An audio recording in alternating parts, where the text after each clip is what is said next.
You're listening to the JFDI podcast with the two Lauras. And in today's episode, we are going to spill the beans on our biggest regrets when it comes to our business. Their names are the same, good friends they became. Together they put their brains and magic happened. I'm talking about the two Lauras. They'll be your biggest supporters. What they're selling you'll need more of. I'm talking about the two Lauras. I'm talking about the two Lauras. We are here today to answer that question that's been given to us from one of our members of the Inner Hub. So hit me with it. Okay, so the question comes from Alison, who is also our Next Level member.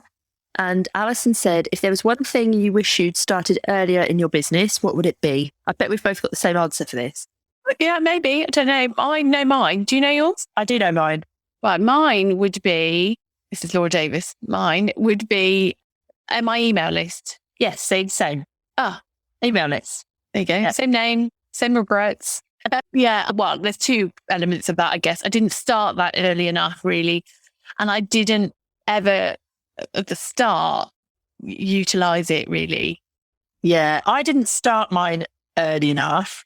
And then when I did have one, I just had this big block about what the hell am I going to email these people? How often should I email these people? And what am I saying? And why am I doing it? But hooray, at least I've got their email addresses. Yeah, totally the same. So we both didn't start our email list soon enough. And basically what we would tell people to do now is just yesterday should have been the day. Yeah, like if you're listening to this podcast and you don't have an email list, you probably should put this at the top of your list. Yeah. Like this is important stuff.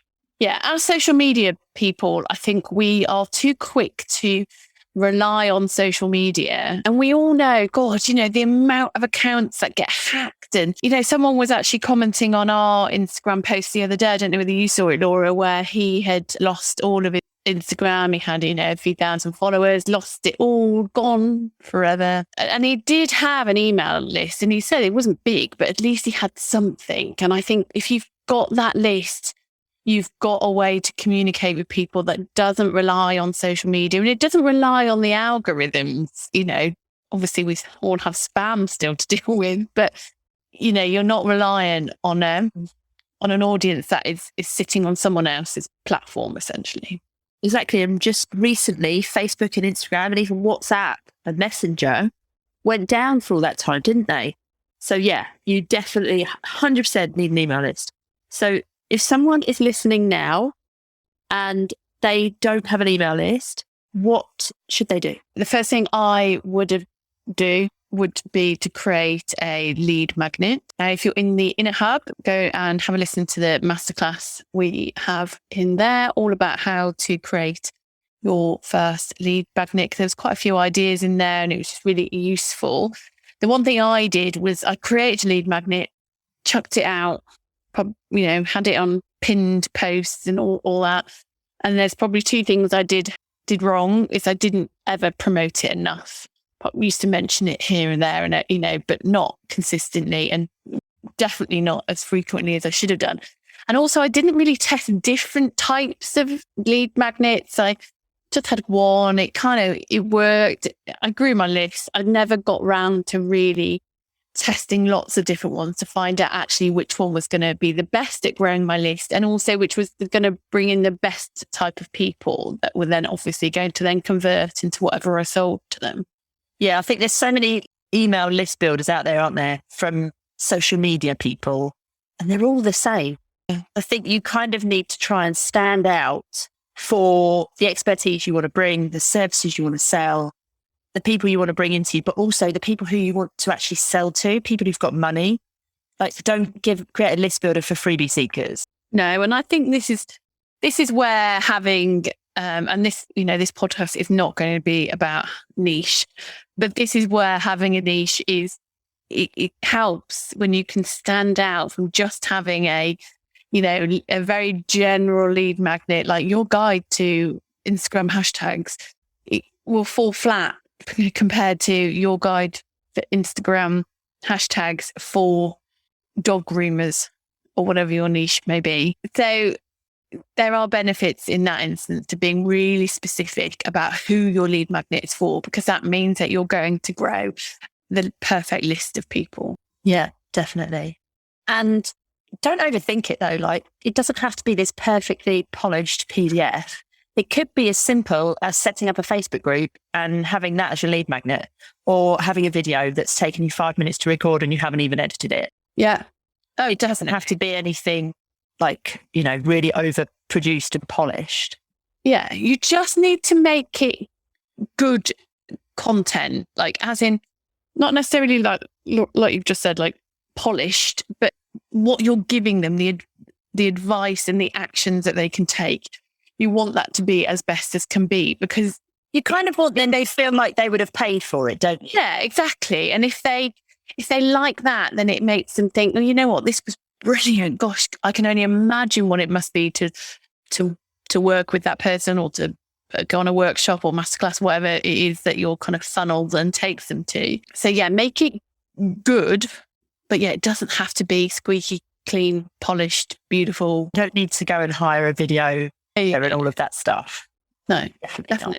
And then as far as the actual emails go, like my main point would be actually email people. Yeah. I don't know if you did this, but when I first started growing my email list, I think I had these people on my list for months before I ever emailed them. Like, I sent them their freebie and then they never... Oh yeah, without a doubt. Yeah. And then when I did used to email them, I might even try and see if I can find some of these.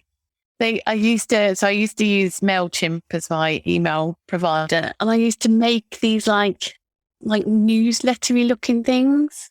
I don't know why I bothered, because I hate having anything that looks like a newsletter with borders and yeah. But I'm quite impressed that you did that. I know. I surprise myself sometimes. Yeah, I wouldn't faff as much, but hindsight obviously is a wonderful thing. But yeah, but you just needed the content of the email is the important thing, not how it looks. Yeah. And I think, I don't know who said this to us or whether it was just one of your wise comments or somebody else's, but I'm sorry if I'm not quoting the right person, but to treat your email the same as you would your social media platform. Is that what you said? Yeah, it's just another platform. Yeah. Like, if you're creating a post for Instagram and you're thinking that you might put the same or similar on Facebook, there's no reason you can't put the same or similar in an email. Yeah.